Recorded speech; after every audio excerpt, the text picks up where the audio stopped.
Hello, my name is Dr. Ridwan Fontaine. I teach Islamic management at IUM, and today we will focus on the fourth part of Surah Baqarah. So as I mentioned in the previous video, the story switched to Nabi Ibrahim, and there are two parts in this part. First, there's about 10 ayat that talk about a little bit about the history of Nabi Ibrahim, and then there's 10 ayat where Allah subhanahu wa ta'ala comments on the delusions of the people of the book about the story of Nabi Ibrahim, right? So Allah subhanahu wa ta'ala criticizes the Christians and the Jews because they had developed an exclusive mindset. In other words, they thought about Nabi Ibrahim as their prophet, whereas what Allah subhanahu wa ta'ala stresses that Nabi Ibrahim was really a universal prophet, and because of his faith, he was loyal to Allah subhanahu wa ta'ala all the time, right? So now we come to the ayat that I'm going to reflect on, which is ayat 138, and the Arabic sounds like this: Sibrat Allah wa man ahsanu min Allahi sibrah wa nahnu lahu abidun. And in English, what this means is Sibra of Allah, and who is better than Allah in ordaining a Sibra, and we are the worshippers for Him alone. So this word Sibra is a very unique word in the Quran. It only appears twice, and actually both times in this ayat, and it has the implication of coloring. And I guess in English the equivalent would be showing your true colors, right? So basically, if you internalize your faith, it colors, quote unquote, it colors your behavior all the time. So whether you're inside the mosque, outside the mosque, in any situations, you will live according to your principles, according to your values.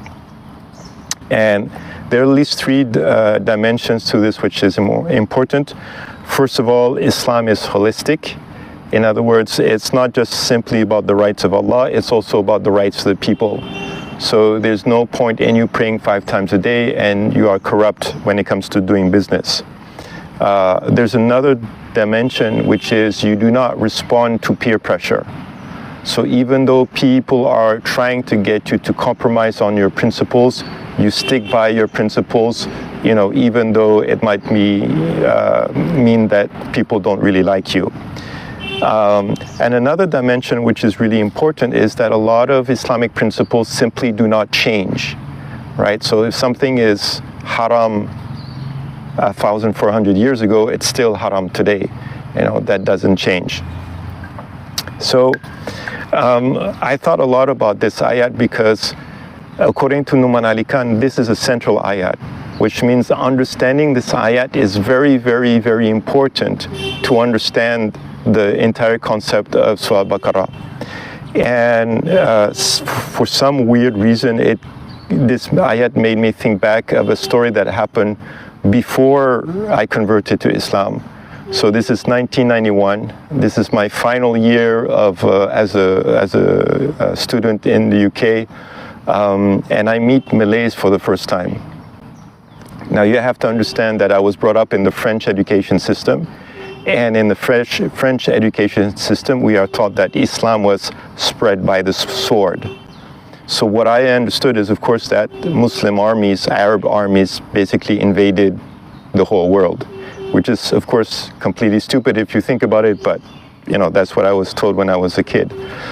So when I met these Malays for the first time, my first question to them was, when did the Arabs invade Malaysia? And they looked at me like if I had said the stupidest thing in the world, which of course that I had, right? But I just didn't know any better at the time. And then I kind of got a little bit curious about the history of how Islam spread in Malaysia. So I'm sure everybody knows, like a few centuries before, a lot of Malays were actually either Buddhists or Hindus or, other religions. But traders came to Malaysia, Muslim traders, whether they were Arabs. Some people said they were from Yemen, other people said they were coming down from India, doesn't matter. But they're basically honest traders. And people liked the way they behaved, and they liked their adab, their akhlaq. They were generous, they were fair, right? And little by little, people converted.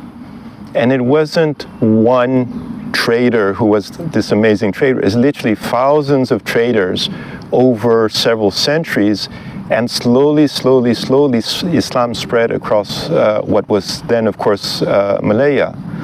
And I kind of think back at that, and I wonder, what if these Muslim traders had not been like that?